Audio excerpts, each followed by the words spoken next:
Halo, saya Dino Patijalal. Hari ini saya akan menjawab pertanyaan teman-teman tentang perubahan iklim dan net zero emissions. Let's go!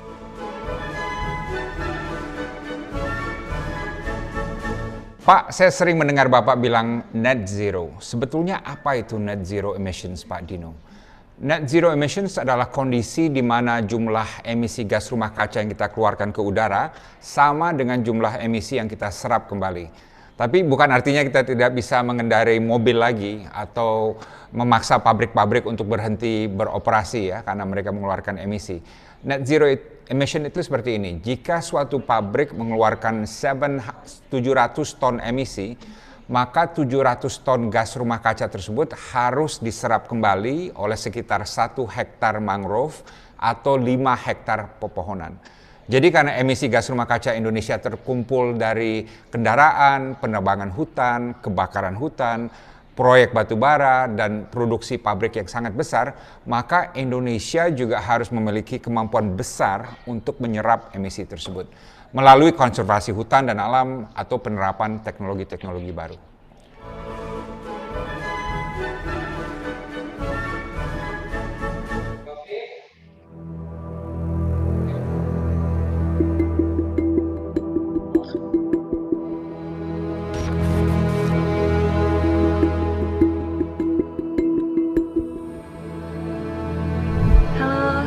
Tambayong. Saya Krisdayanti. Saya Kalista Iskandar. Saya Reza Radian. Saya Ciko Jericho. Saya Jalvisa. Saya Cinta Laura Kiel. Saya Dian Sastrowardoyo.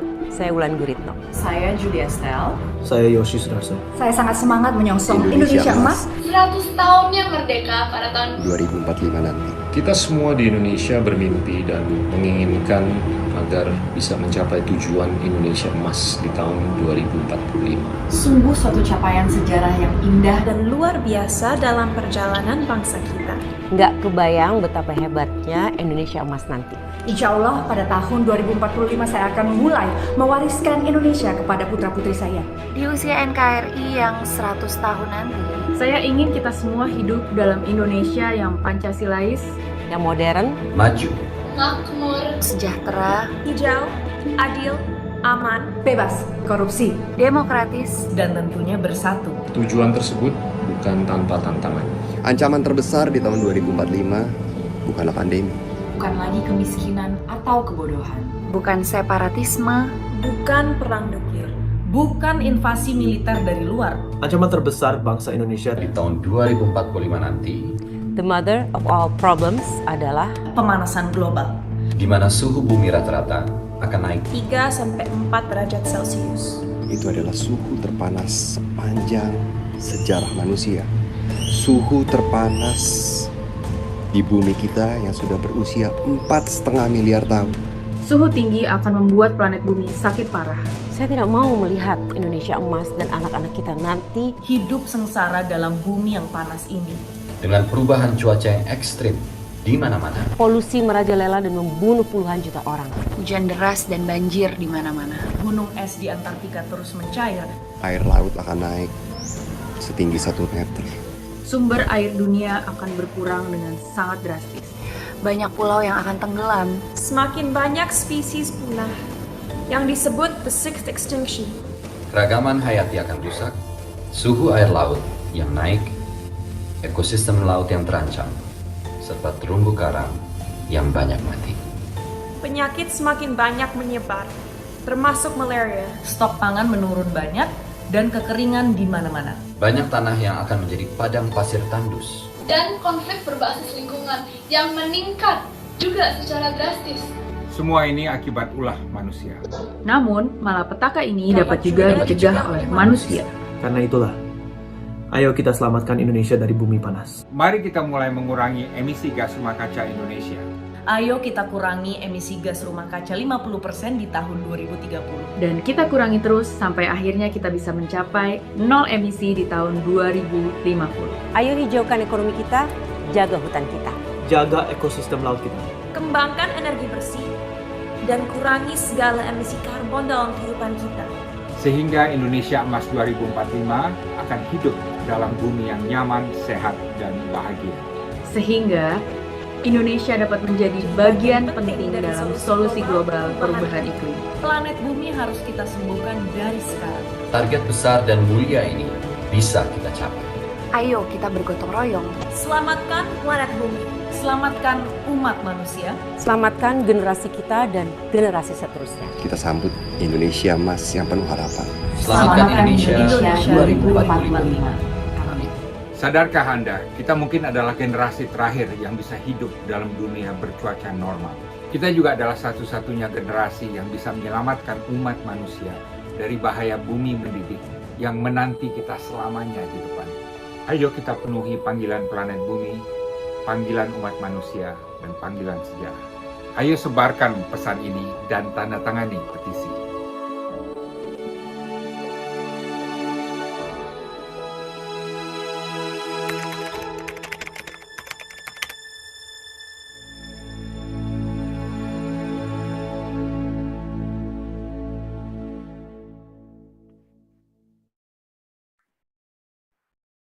Good morning and welcome to FPCI's Climate Roundtable on the latest IPCC report, Code Red for the Climate and Humanity.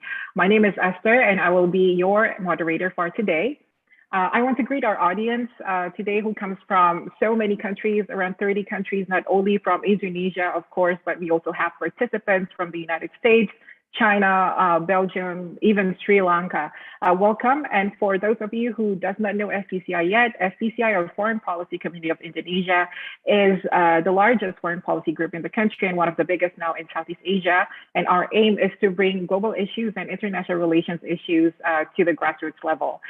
Today's discussion is set against the context of the newly released IPCC report, or the Intergovernmental Panel on Climate Change. It was a report that was written by hundreds of authors, and it gives discoveries about the state of our climate today and what it means for the future. But before we get to the gist of it, I'd like to welcome FPCI's chairman, Dr. Dino Patijalal, to give a little bit of a remark, his opening remarks before we begin today's discussion. But Dino, the mic is yours, sir. Thank you, Esther, and thank you all the panelists and everyone who has joined. I'm sorry that I'm calling from a clinic where I'm getting my vaccine. So, the surrounding, you may hear a little bit of noise. But some people have said or asked me, should they be scared after reading the IPCC report, the most recent one? And I said, yes, you need to be scared, because when you're scared, then you think differently, and then you can act differently. I believe that the climate challenge is going to be a struggle for Indonesia, which is harder than our struggle for independence, harder than our struggle against the financial crisis, and harder than our struggle against COVID now. Yeah.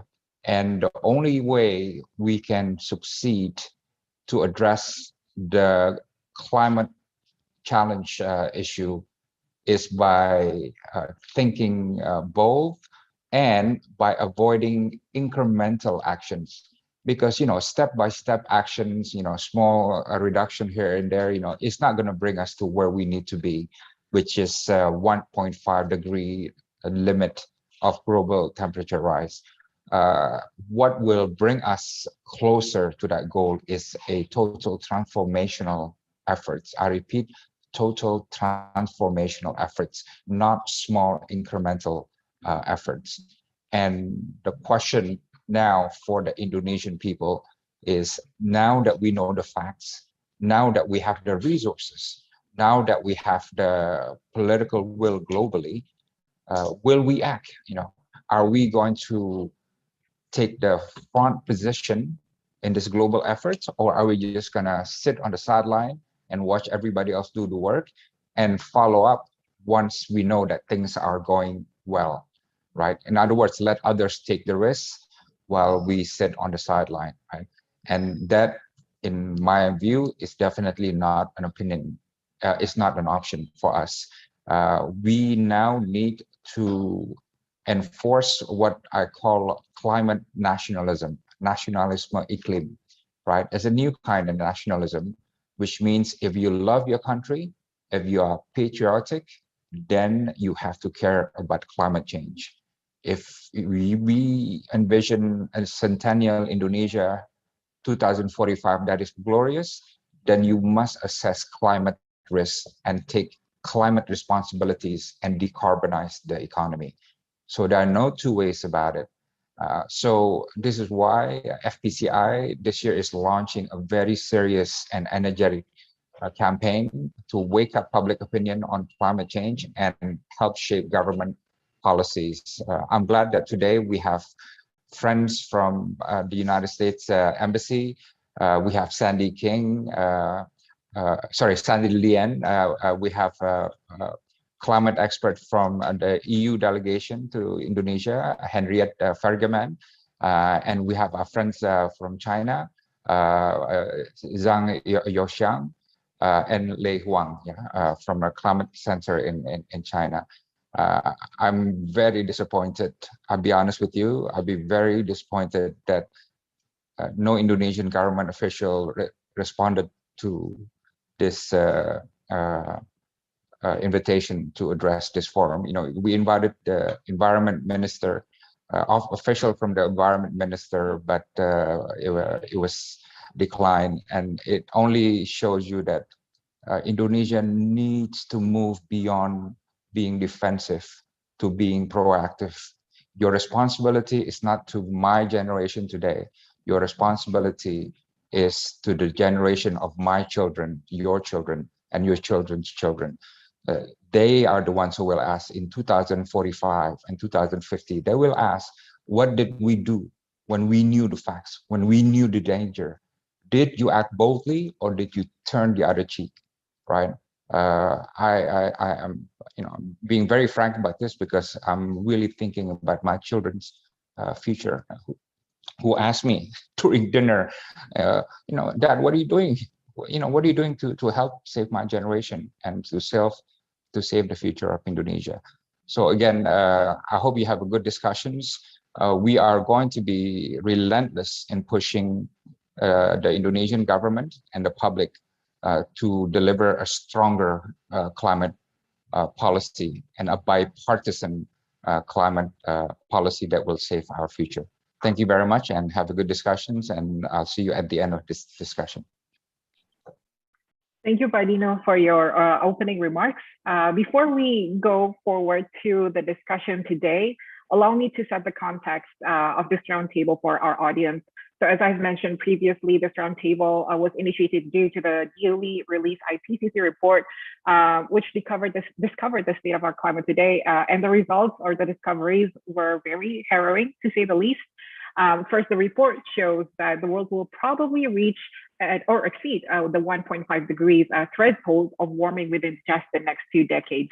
And under the very high emission scenario, we might even reach a 4.4 degree world by 2100. And then second, we also know from that report that the world is running out of its carbon budget. And this budget is the amount that is allowed for us to emit the carbon while also maintaining a 1.5 degree threshold of warming. So we will be running of our carbon budget within the next 10 years unless we do progressive actions now. And then thirdly, we also know that unequivocally right now, climate change or the climate crisis is caused 100% by human activities. It's due to us burning fossil fuels or cutting down trees. And unless we do, again, aggressive, rapid emissions reductions, we will be seeing a 4 degree world, and we are heading there right now by 2100 unless we do something. So that's a little bit of a background of some of the findings of this IPCC report. And now, as we move forward to the session discussion, I would like to welcome the representatives from the EU delegation, US Embassy, as well as the Chinese Embassy to give their opening statements. We will begin by welcoming the floor to Henriette first, as the first Secretary of Climate and ICT from the EU delegation in Indonesia. Henriette, please. Thank you very much. Good morning, everybody. Thank you, Esther, for giving me the word, and thank you to FPCI for inviting the European Union to be a partner to this extremely important event. I'm really grateful for that. Distinguished colleagues, ladies and gentlemen across the world, I guess some of you are up very early in the morning if you're in Europe, or up late at night if you're in the US. Thank you very much for being here with us. Indeed, the release of this latest IPCC report has once again reminded us that the crisis on climate change is extremely serious. Pardino mentioned it very clearly. And I think I can only underline that the report confirms that the world is warming rapidly due to human influence. And there's no ambiguity about the human influence in the report. It sets out very clearly the need to reduce CO2 emissions to net zero, to significantly cut all greenhouse gas emissions, and to scale up actions. The messages are very clear. First of all, reducing the greenhouse gas emissions to net zero by 2050 is the only way to halt global warming and keep the 1.5 Paris target even within reach. Secondly, we all need to act. It is very clear that there is a need for action and ambition across the globe, not by one or two or a few countries or actors, by everybody, even by you and me. And last but not least, the climate change is here to stay. And some of its effects are unfortunately unavoidable. We are often talking about tipping points, and maybe we are beyond some tipping points, but at least what we can see is that the effects are already here and they will be more in the future. And we need to adapt and we need to prepare ourselves for an uncertain future, unfortunately. The European Union strongly agrees with the finding of the report, and with a huge sense of urgency, I would say. And we stand ready to take decisive action. The European Union have already committed collectively to achieve our net emission reduction target at 55% by 2030, and we are very well on track to reaching climate neutrality by 2050. These objectives are at the heart of the European Green Deal. I won't have time to talk much about that today, but there will be other occasions where I will talk more about what the Green Deal is about. And also of the Fit for 55 package, which was delivered by the European Union just this July. In regards to the unavoidable impacts of climate change, the EU really recognizes the risks and impacts of climate change, which have amplified in the recent years. In Europe, we have seen flash floods, we have seen forest fires just this year, as every year, unfortunately. And around the world, just this summer, we have seen so much evidence of the growing risks and the growing challenges of really managing the climate effects. The European Union's revised adaptation strategy from earlier this year proposes enhanced action at European level and includes also important impacts on adaptation in the international cooperation era. Early warning mechanisms, vulnerability and risk assessment, climate science and adaptation research, just to mention a few of the things where we believe that we have to cooperate and want to cooperate with the international community. In addition, the report also recognizes, the IPCC report also recognizes that the need for reductions of other greenhouse gas emissions, such as methane, is of equal importance. Methane is second only to carbon dioxide in its overall contribution to climate change to date. It's a powerful greenhouse gas, but also one that has a shorter lifetime in the atmosphere, meaning that taking action now can rapidly reduce the rate. The leaders of the international community are getting together around a global methane pledge later this month, and we really hope that Indonesia would also want to join this and cooperate with the rest of the players around the globe. The EU legislation already covers all greenhouse gases, including methane, nitrous oxide, and F-gases. To conclude my remarks, I would like to reiterate that the EU concurs with the recent findings of the latest IPCC report, and thereby reaffirm our commitment to give this the highest possible level of commitment and attention, both in the multilateral sphere, of course, at home in the EU, as I've explained, at the multilateral sphere, and in our bilateral cooperation.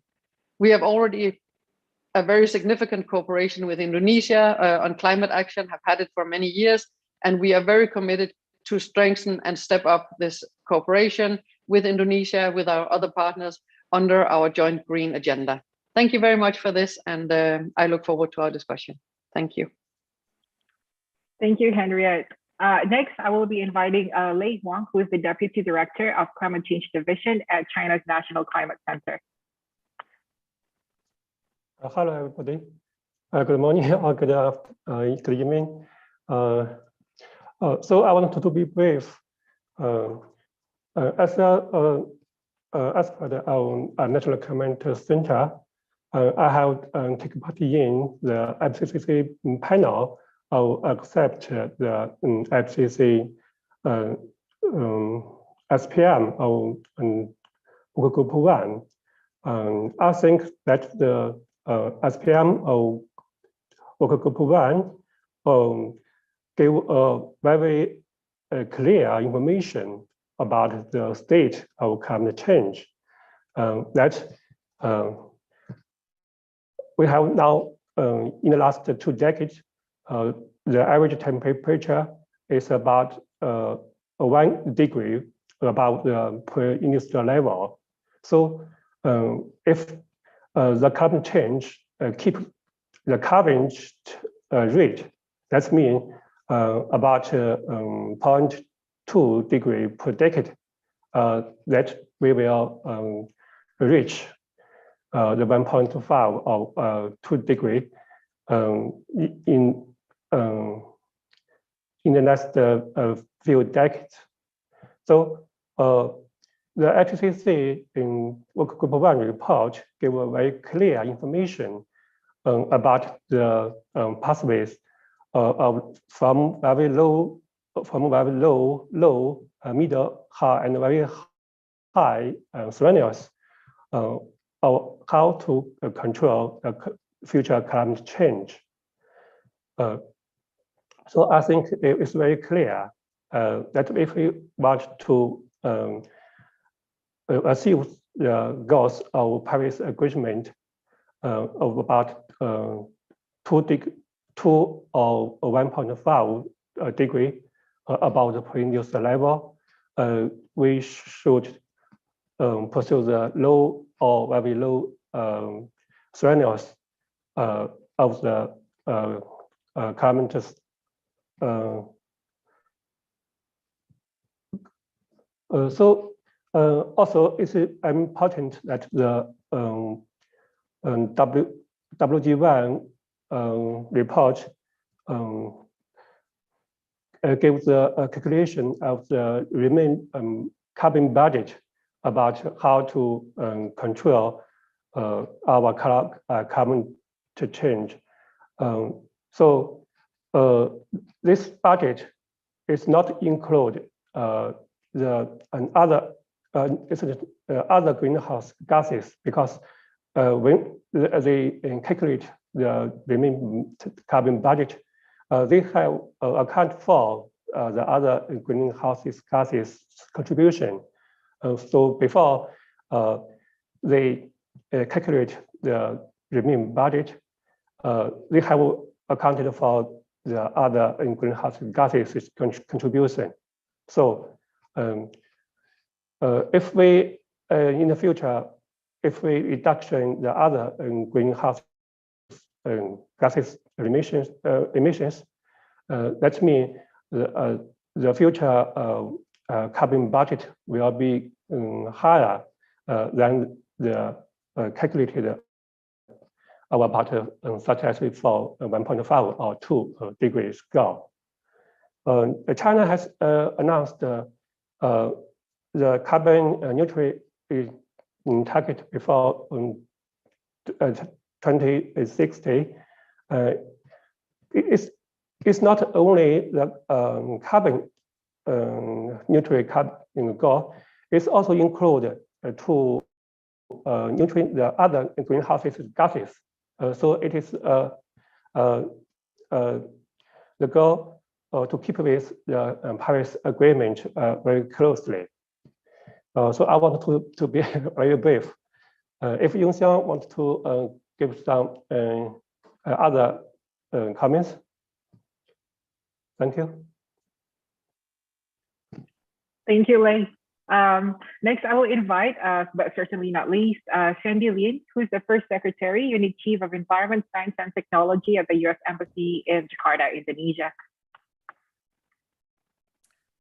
Hai, selamat siang semuanya. Nama saya Sandy dan saya baru saja datang Indonesia bulan lalu sebagai Kepala Bagian Lingkungan Hidup, Iptak dan Kesehatan di Kedubes Amerika Serikat. Saya senang sekali saya bisa ikut dengan semuanya hari ini untuk membicarakan topik penting ini. Thank you to the FPCI for the invitation to take part in this climate roundtable today, focusing on the IPCC report. I'm honored to share the virtual stage with my fellow panelists, and I look forward to the important conversation that we will hold here shortly today. As the IPCC report issued on August 9th made clear, climate change is already a crisis and impacting the planet in unprecedented ways, causing weather and climate events to increase in both severity and frequency, from extreme heats to wildfires to intense rainfall and flooding. We are literally seeing these events happen before our very eyes. Even as I sit here today, in the Pacific Northwest region of the United States, firefighters are battling forest fires burning out of control. And in the southern states of Louisiana and Mississippi, Hurricane Ida is bringing historical levels of rain, wind, and destruction to that part of the country. These extreme weather events will only continue to intensify unless we choose another path for ourselves and our generations to come.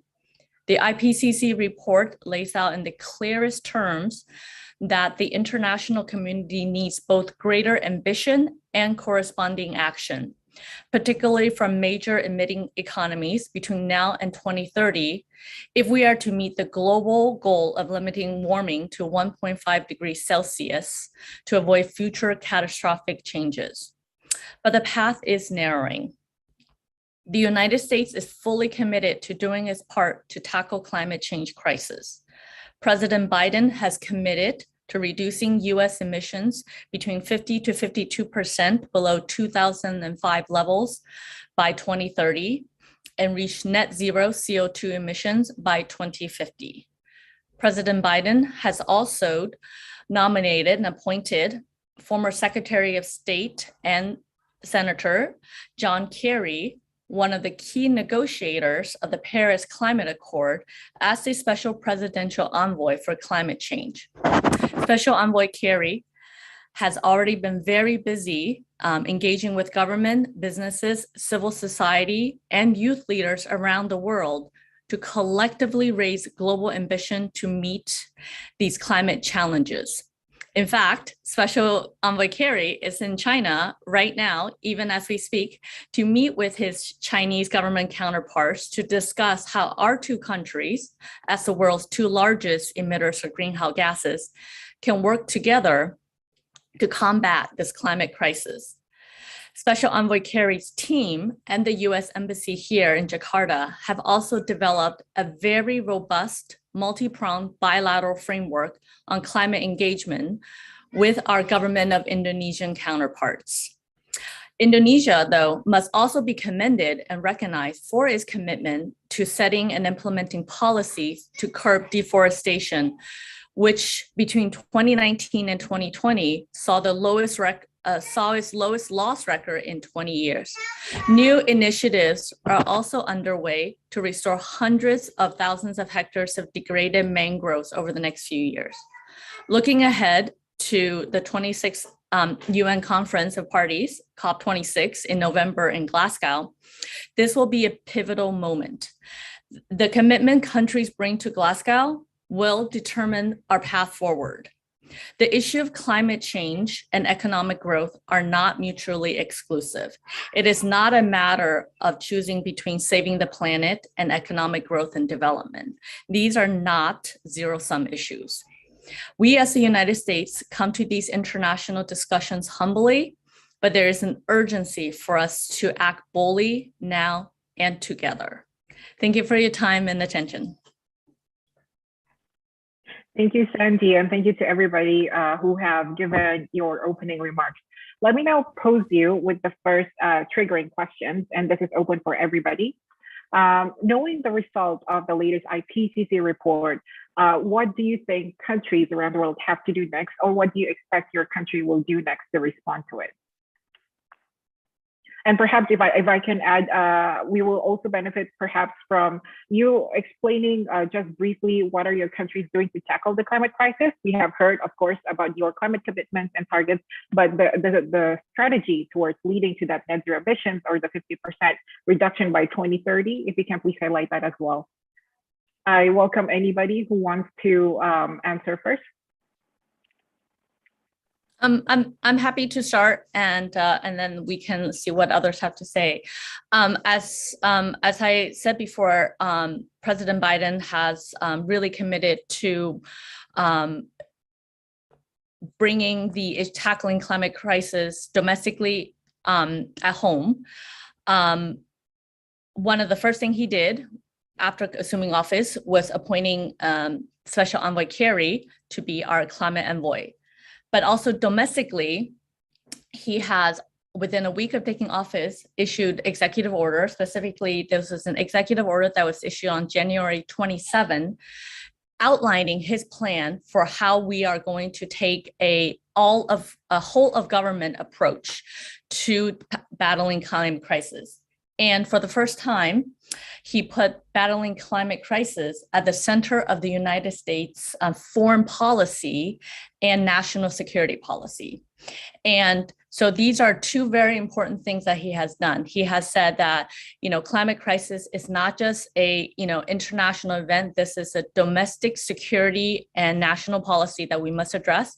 And we will take an all of government approach. So those are two sort of very high level policy directives that he has put out to the entire government that we must all now follow. Thank you.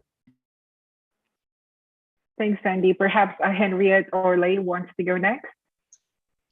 Yeah, I'm happy to go next.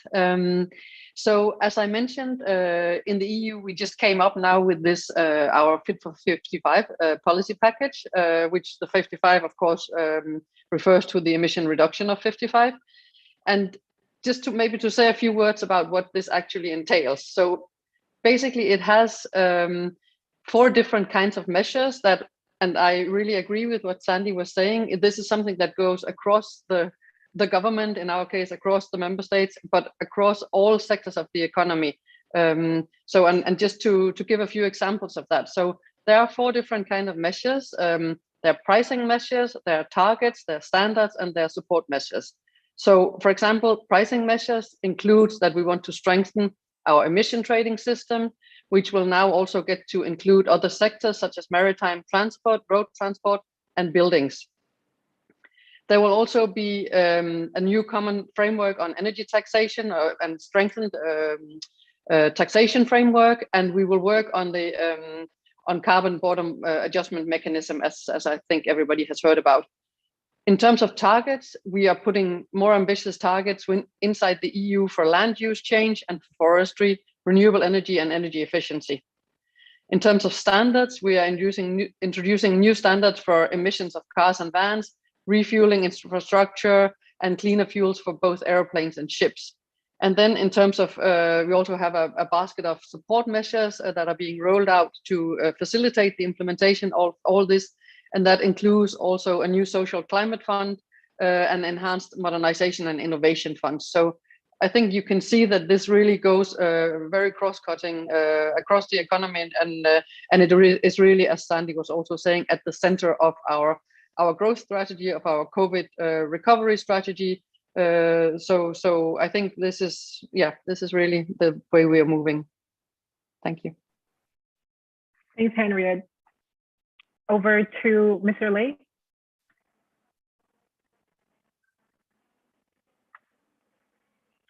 Mr. Lei, are you here with us?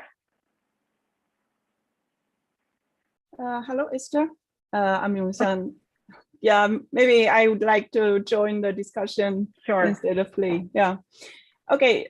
First, I just brief introduce myself. I'm Yong Xiangzhang from National Climate Center of China, and I'm so happy to be invited in this meeting. I do think this is a very important issue for both, I should say, from the global scale and individual scale. It's a very broad issue and very important issue, especially we want to go to Glasgow to have our new benchmarks there.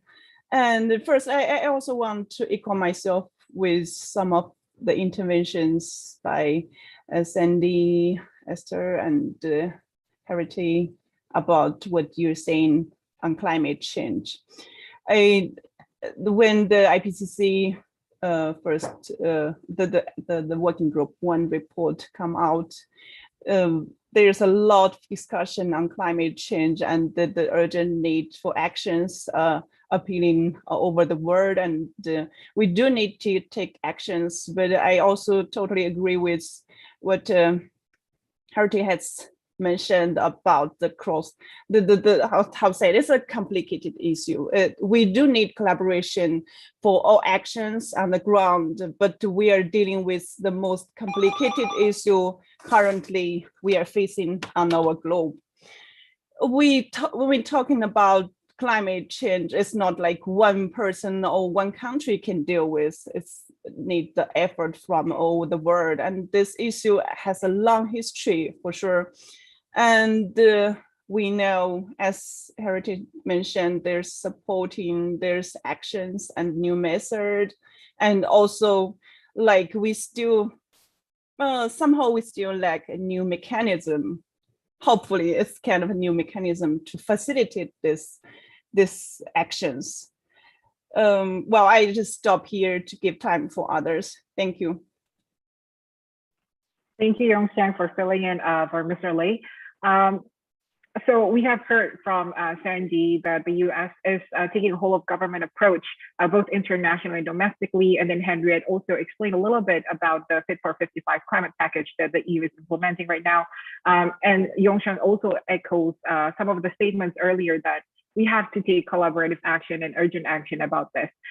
So the next questions will be posed to each one of the panelists individually.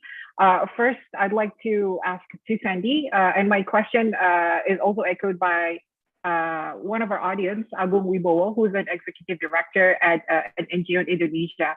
So Sandy, how does the commitment, how does the US can ensure climate commitments for its current administration and the upcoming and next generation's administrations? As you know, the President Trump previously has dropped out of the Paris Treaty. So how do we ensure that future US administrations are also committed to climate, knowing that climate is a long-term problem? So I'll let Sandy answer first.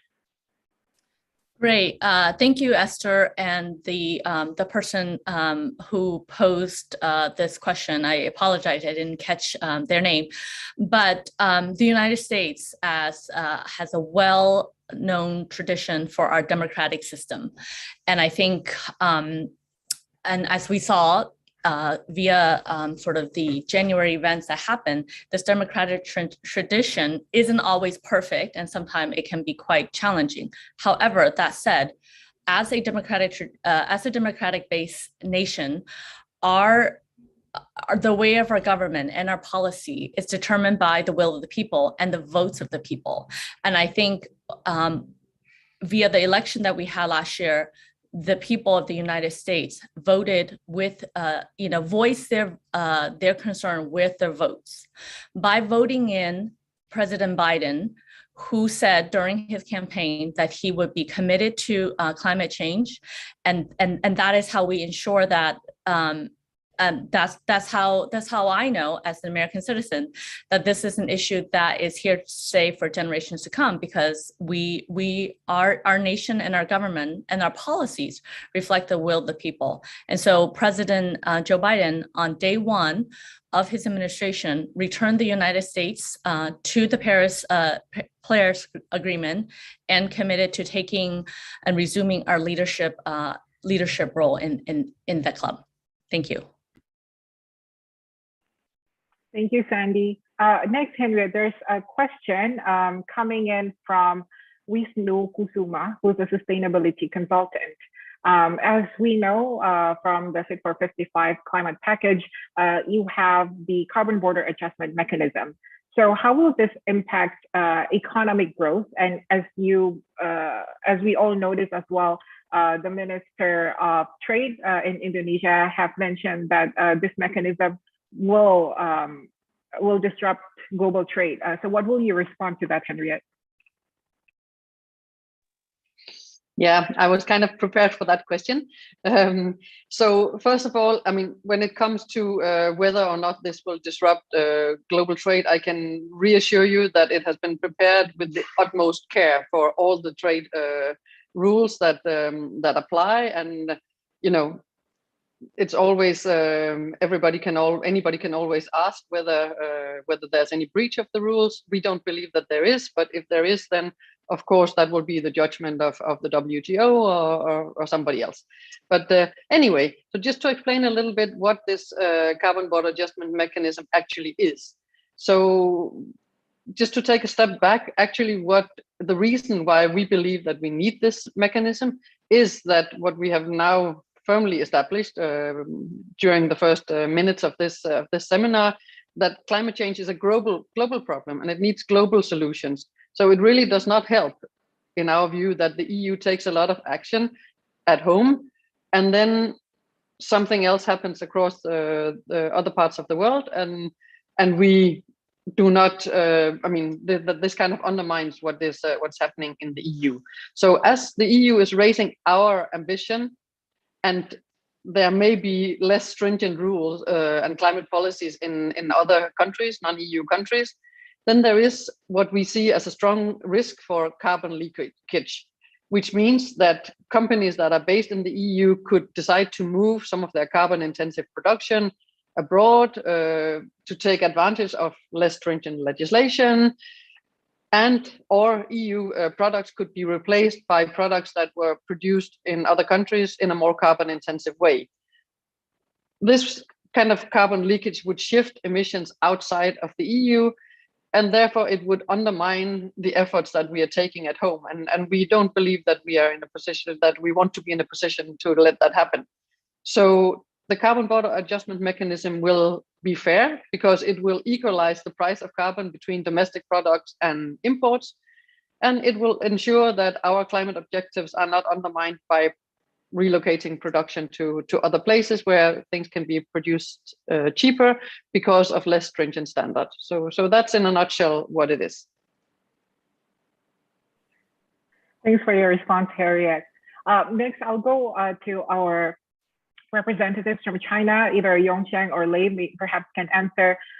This question is also echoed by one of our audience, Salsabila Surtiwa, who is asking, China is one of the largest funder of overseas coal, but you also target net zero by 2060, which is a big commitment. So how will you respond to that? So first about coal funding overseas, and then second, net zero emissions by 2060, whether or not you have plans to be more ambitious, or if there's any comments you'd like to add to that. Thanks for the question, and I would like to echo the question about this one. Well, for our commitment, I do believe most people already know our president give very strong commitment on our climate actions. Actually, well, to be honest, I should say this is a very difficult target, and it's a big commitment from people like me working on climate change. I do say I should say it's an ambitious one, and for China, and we have advantage on the system. So if we have a target, the target will be achieved as it is. So at this one, we are so confident about our commitment. Well, when we come to the actions, we are not at the ideal world. There's so many things happen, but I could tell the people about our national policy. Right now, we are working on the detailed action plans, pathways on all which helping to achieve our commitment. So for the co-emissions, well, there's two things I want to mention here. First, for the overboard investment, especially for the heat power plant, we soon will have a policy on this one to regulate on this one, to limit the investment on this one, and there will be more green investment along our in our investment. This for sure, and the news and the regulation will come out very quick, and once it come out, and all the actions will be delivered at the ground. So the second thing I want to say is the attitude where, well, this is my personal view. I just want to share with you guys about my personal view about the power plant, which use coals. And well, when we're talking about climate change, it's not only climate change. We also have other things like closely related with those energies. At this moment, China has invested a lot and a lot of regulations, policies, actions on clean energies. We have a lot of power, the wind power and etc. things there on the ground. But we also need to make sure the fundamental supplies for people's life. You know, just a quick example about the flood we just had last month in Henan. The infrastructure had been destroyed in that disasters.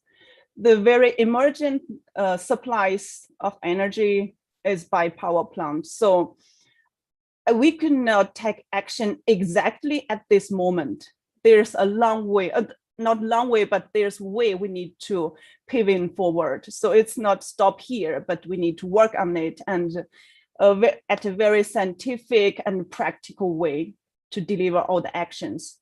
Thank you. I don't stop here. Thank you, Yongshang. So we have heard from all the three panelists that each of their respective government have recognized that climate change is an issue that is here to stay. So they are taking steps towards it. And although there's a long road ahead, they're trying their best to meet those targets, those climate commitments. Let me step back a little bit to the bigger picture.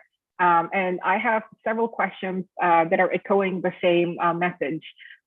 This is from Salma, but again, there are other audience that votes yes for this question too.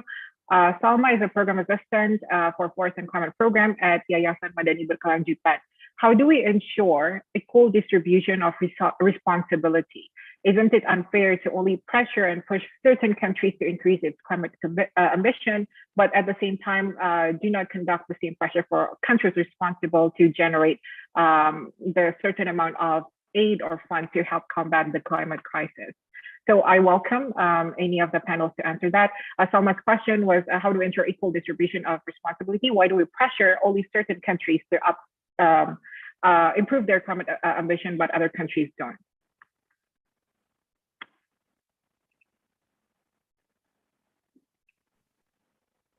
Sandy, you want to go? Maybe I can start.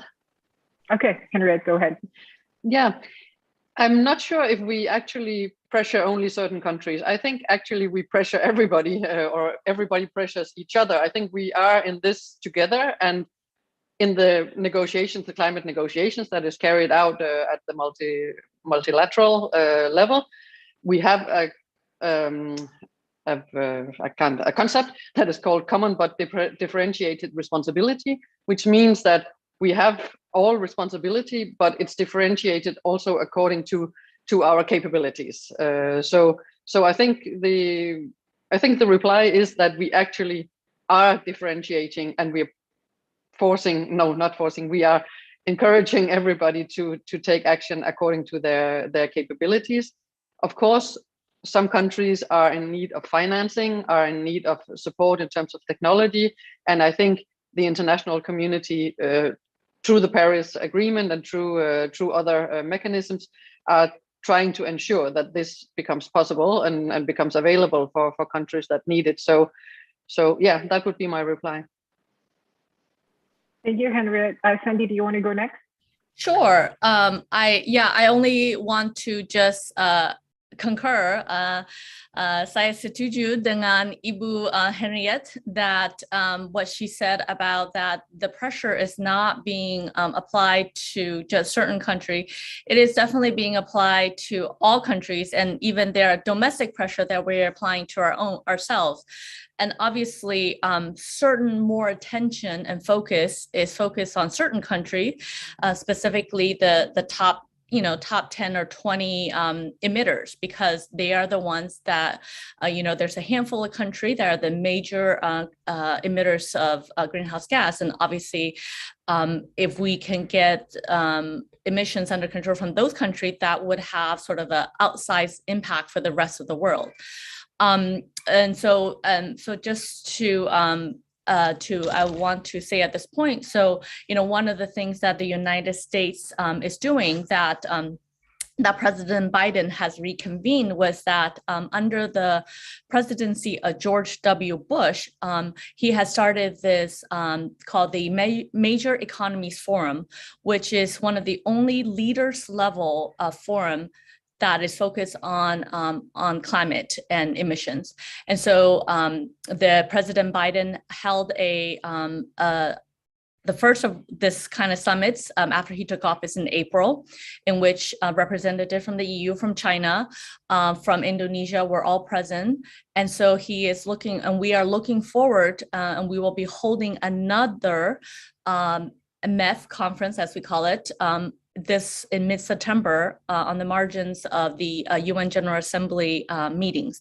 And when we have these MEF forums, the idea is that as a group, we come together and talk about sort of where we can all apply pressures to each other and ourselves, and at the same time, also discuss where we can provide support, where these major economies can provide support, whether it's through capacity training, technical support, or financial support to those countries that needed it in their climate transition process.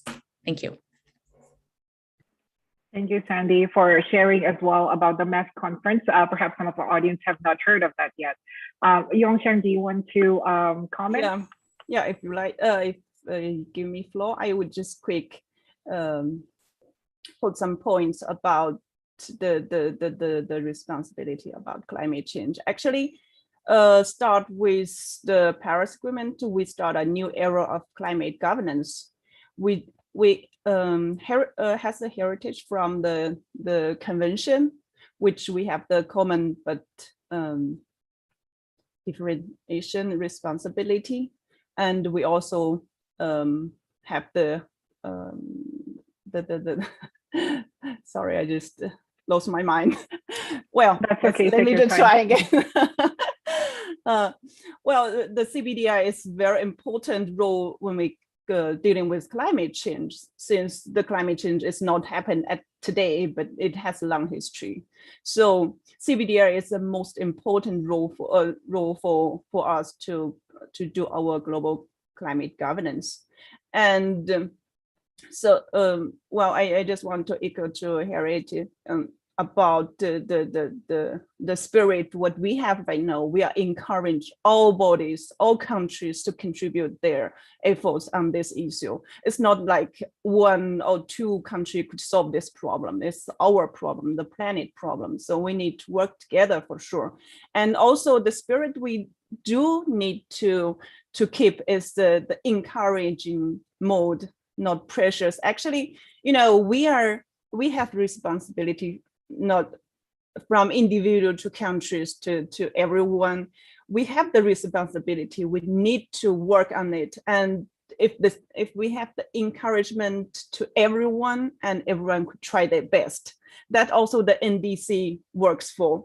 So we are trying to elaborate the most efforts around the world. So to target one nation or to target two nations is not our aim. Our aim is to solve the problem, not to give others pressures. So we need to keep the spirit in this climate governance issues. Yeah, I just stop here. Thank you. Thank you, Yongchang. My next question is a question that was sent from the Zimbabwe embassy. And this is a comment, and I hope to get a response from all of you. How can developed countries meet their obligations as they have major historical responsibilities for climate crisis we are facing now? How do we do so without slowing down development for the developing countries? So the question is, how would you respond to the fact that developed countries have major historical responsibilities to the crisis that we are facing now?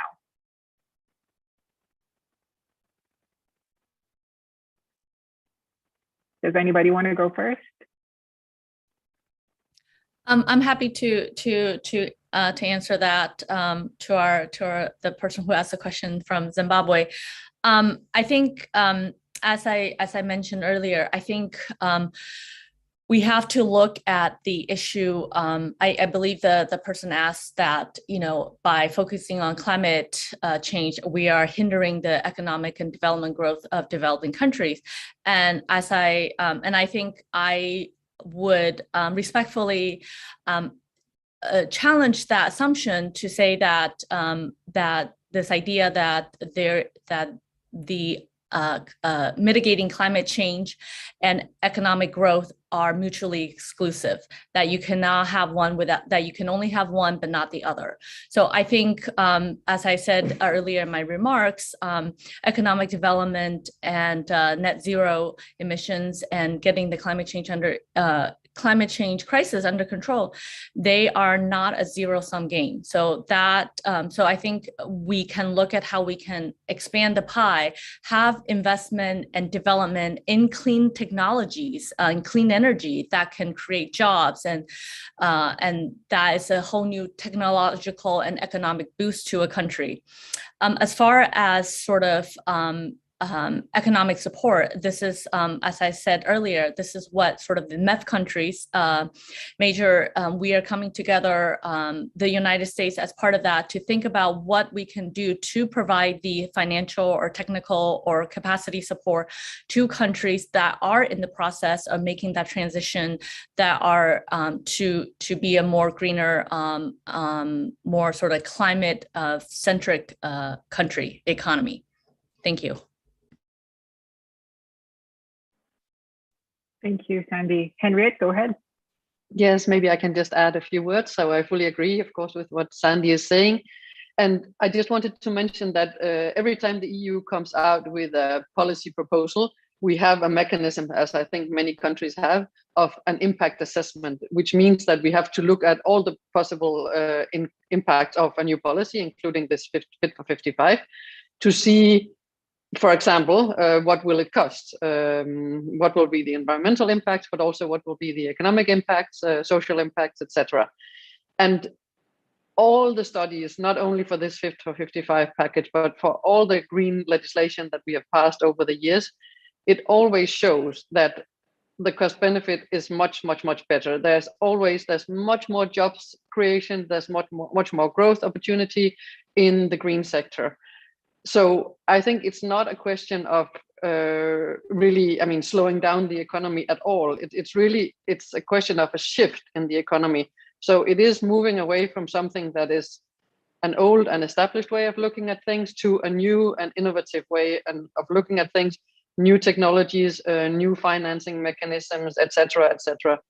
So I think that's one part of it. Of course, there is some benefit of doing things the way you always have done, because it's established, technologies are there, they are maybe cheaper, but still those who shift now start or jump on the wagon that is already moving fast, inventing new green technologies, renewable energy, all the other things that we have talked about. They will be the one who will prosper in the future.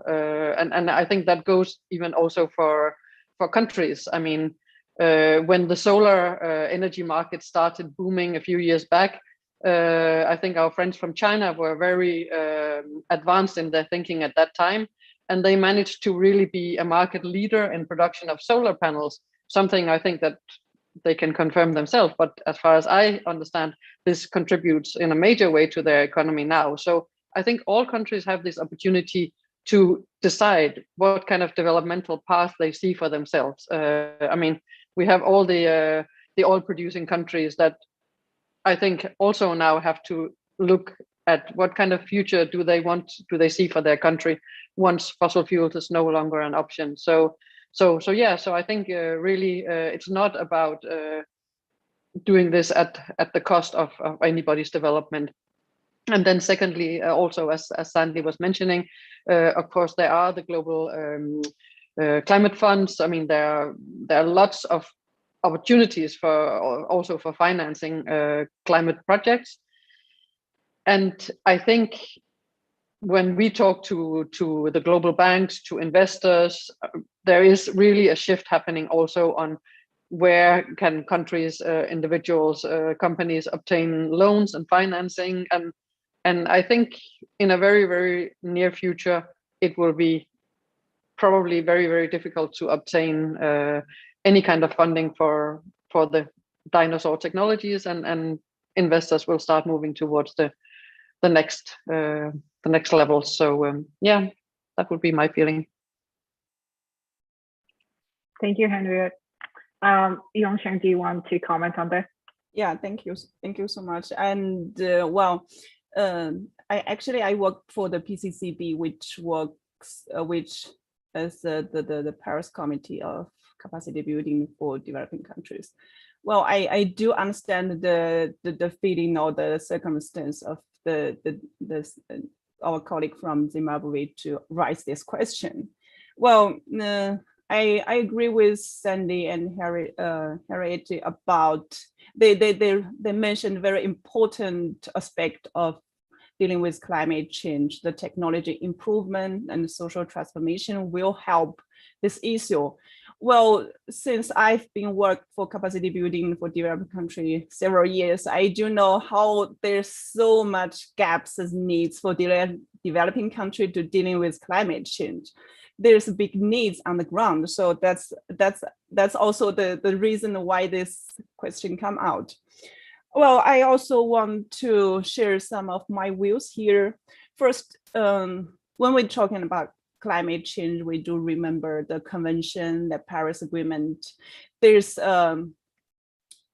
articles express how developing country will get support for their mitigation adaptation, which we called MOI, the means of implementation, which includes finance, technology transfer, and capacity building. So there's a channel developing country could give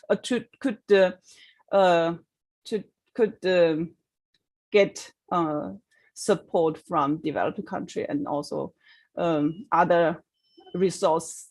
Well, this mechanism are there, which I should say not perfect, but we're still working on it. Hopefully we could find better solution under the convention mechanism.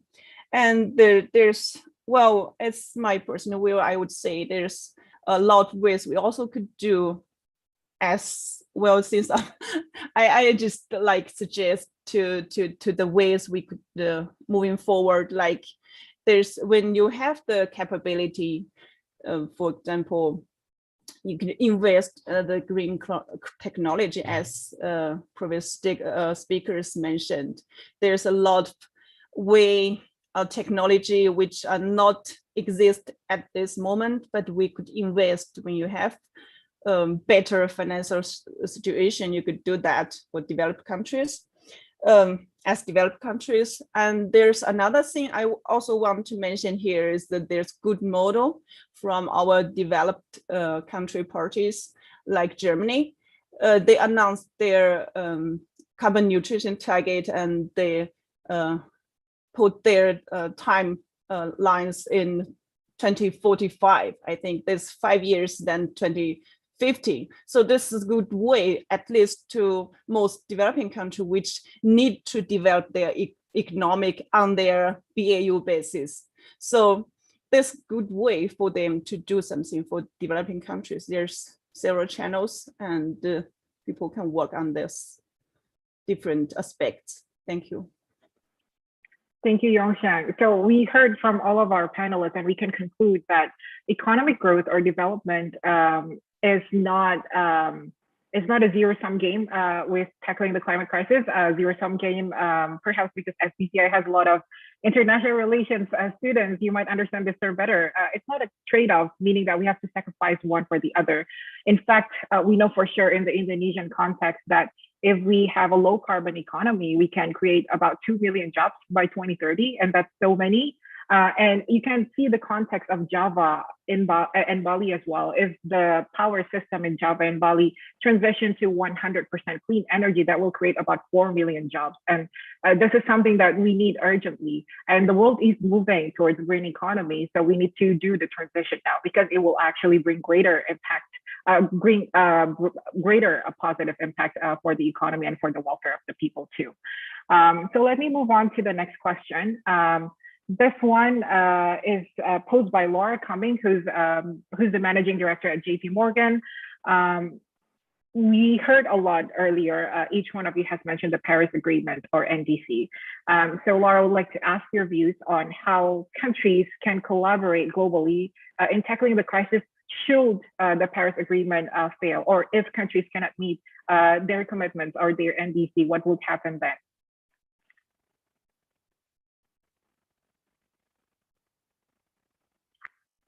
I give the floor to whoever wants to go first.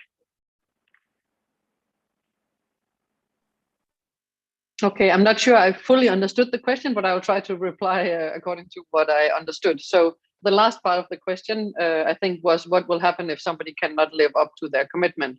And I think, you know, it is not a global law. It's not something where countries will get taken to court if they don't comply, of course, with what they have committed. So it is in a spirit of cooperation, I would say, and in global, in multilateral, cooperation.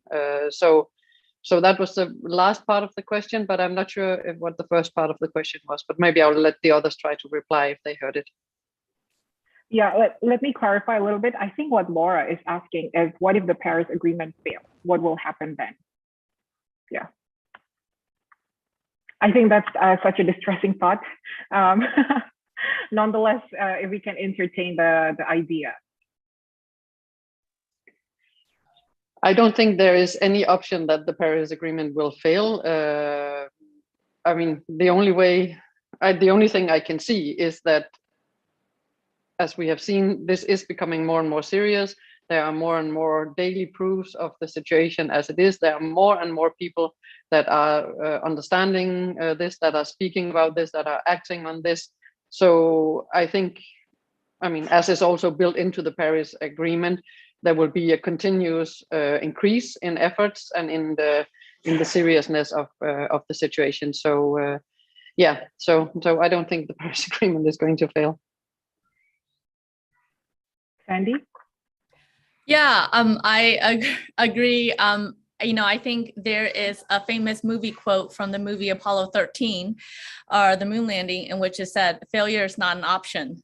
And so I think I would just echo that, you know, we are in a situation in which failure is not an option, right? Because as all my fellow panelists have already laid out this morning, you know, we are at a crisis point, and I don't use that word lightly, that, you know, we are at a global crisis point. So we must all take action together.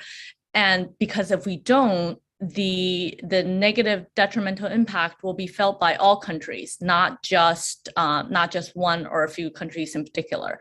And so I think so I think I can answer that very simply, because from our perspective, failure is just simply not an option. That said, I think we you know, the Glasgow and the COP26 conference that we are coming up in November, that in itself is not the end point, right? Because that, to us, we must come together in November that is in a way just the starting point for us to say, once we commit to these higher targets emissions in November or before, then the hard work start. Then it's up to us to come together as countries, as partners, to find the, to work out these sort of long-term solution to reach the targets that we have committed to. So, and if I can just steal a few minutes to sort of address a question that from the previous, that was asked previously about the financing aspect. And I wanted to say that, on the financing side, especially, I know this is a huge concern for developing countries, Indonesia too, as one of them.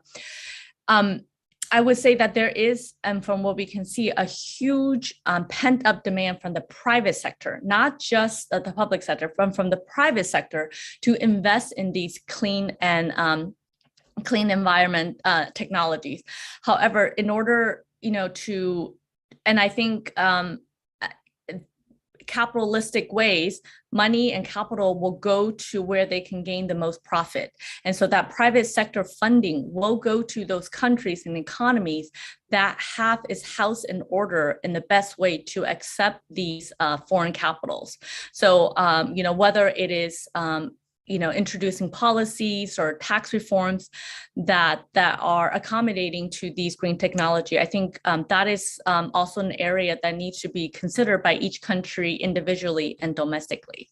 Thank you for that. And sorry for getting us off track a little bit. That's okay, Sandy. That will be my other question following this, but I'd like to give the floor to Yongchang first. Thank you. I just add one sentence about this issue.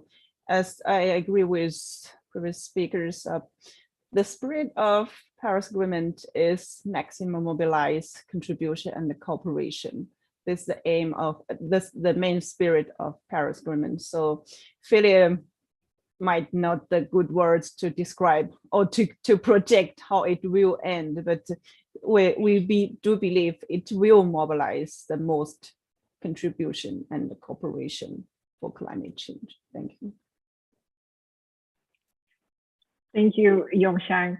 My next question is about climate financing. As we know, leading up to COP26, countries are expected to commit to 100 billion for climate financing, but there's a lot of gaps for that financing and what the actual climate change cost is. So I'd like to follow up on Sandy's question. What are each of your governments doing, so EU, China, and the US, doing in engaging the private sector to have more urgency in addressing the climate crisis? So how do we get this private sector financing into a climate fund? And what are some of the lessons learned that perhaps Indonesia can get from that as well?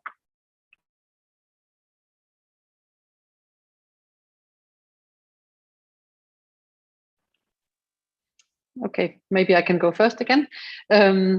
So I think one of the main things that Europe has been doing in order to bring the private sector on board is really this issue of policy clarity and sending the right signals to the market, because we believe that once there's a firm legislative rule-based understanding of where the economy is moving, then the investors, private sector, and everybody will start reading the signals. I think this goes very much in line with what also Sandy was saying before. This is also what we are trying to discuss with our colleagues and friends here and in other countries. How can we help establish these rules, these clear signals to the market about where we are headed? So I think this is something that for us is really, really important. Yeah, this would be my first input.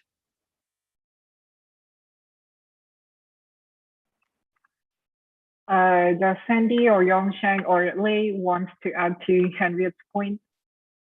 Sure.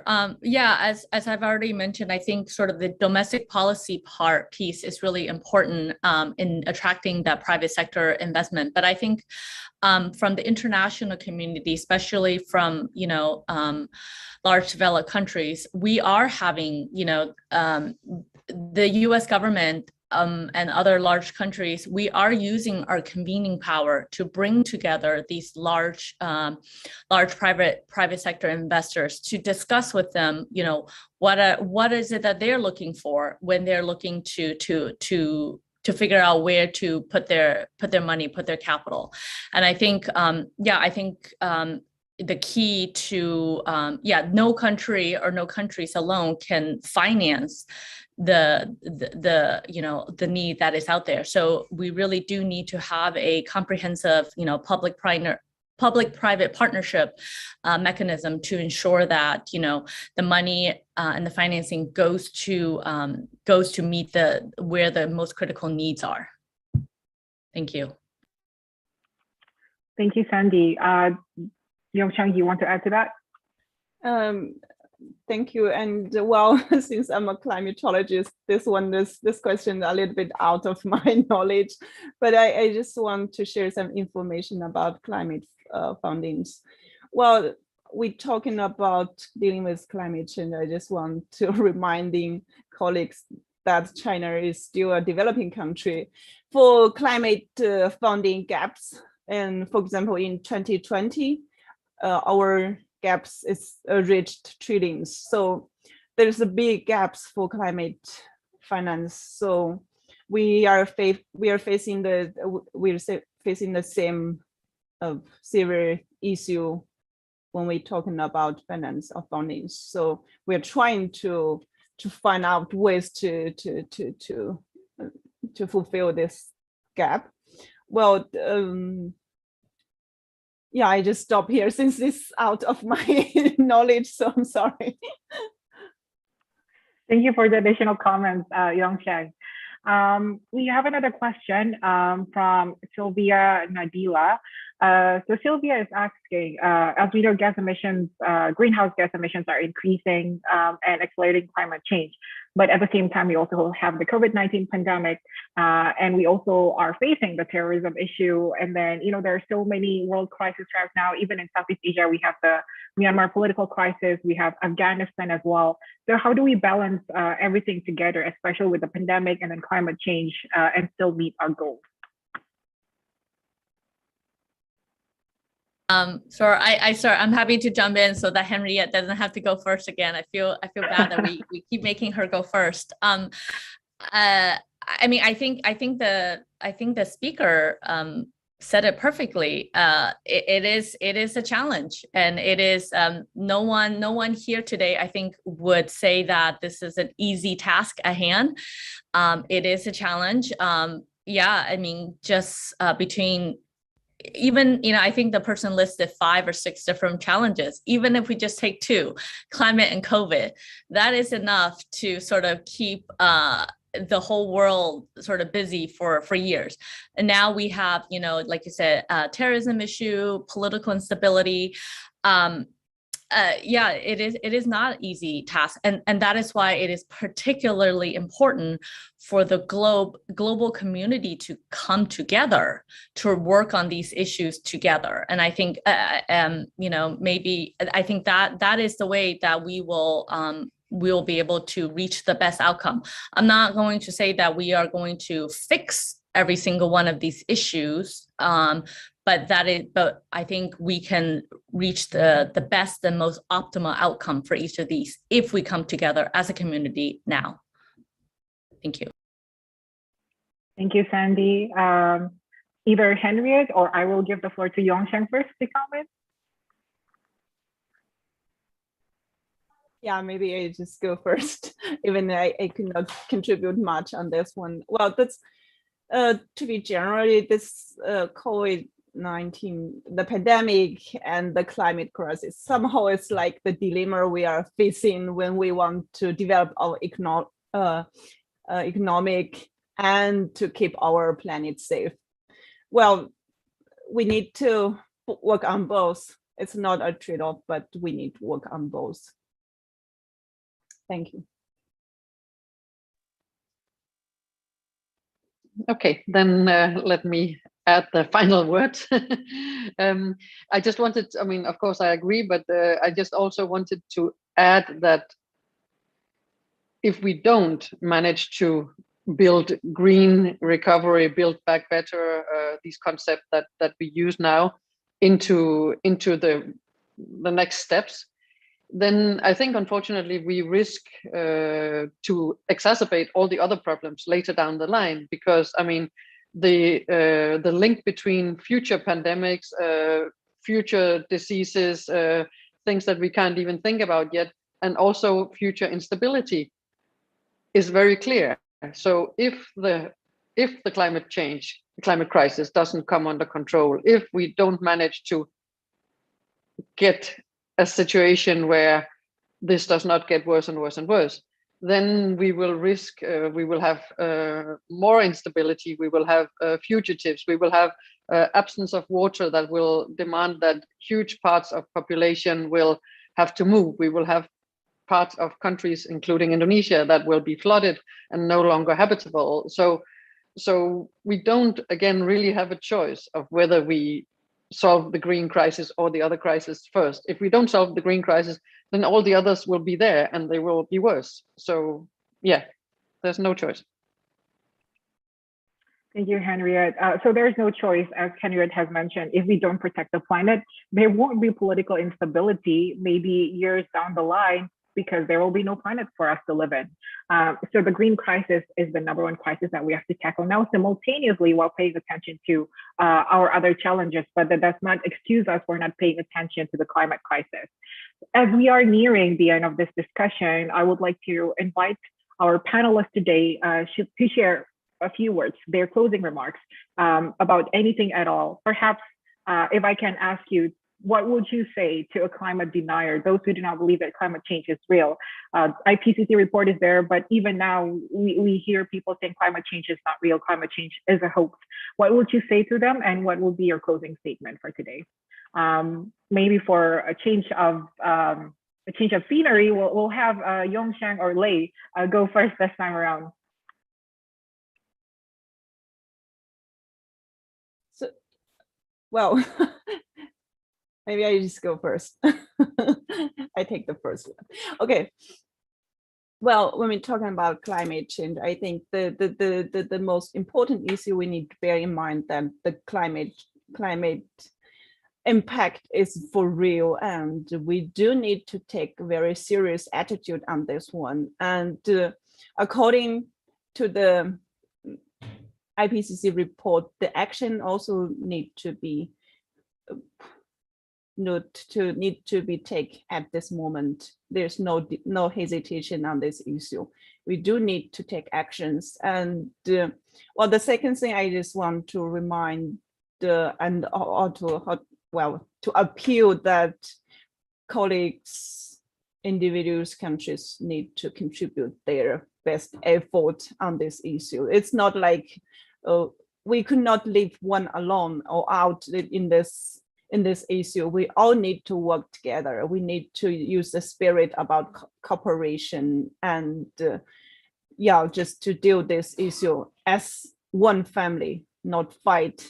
There's no time for us to do other things to drag this issue backward. We need to moving forward. Thank you. Thank you, Yongshang. Does Sandy or Henriette want to go next? Sure, I will. I completely agree with Ms. Yongshan about this. I think it's the facts are there, right? It's written in black and white. Even if you don't believe in the IPCC report and you think it's a hoax or conspiracy, we cannot. I don't know any country that is powerful enough to fake a weather event, to fake massive floods, massive rainstorm, massive hurricane, wildfires, right? So those are things that are happening. As I mentioned, we see it across the country, and every single year, these natural disaster events are becoming more severe.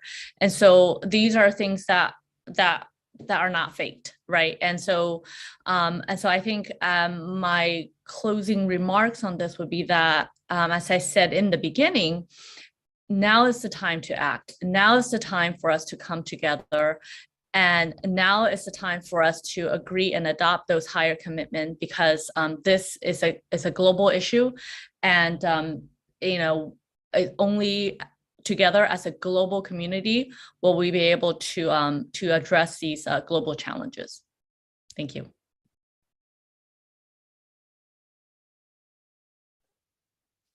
Okay, so then my famous last words. We need to act now. We need to act faster. We need to act together.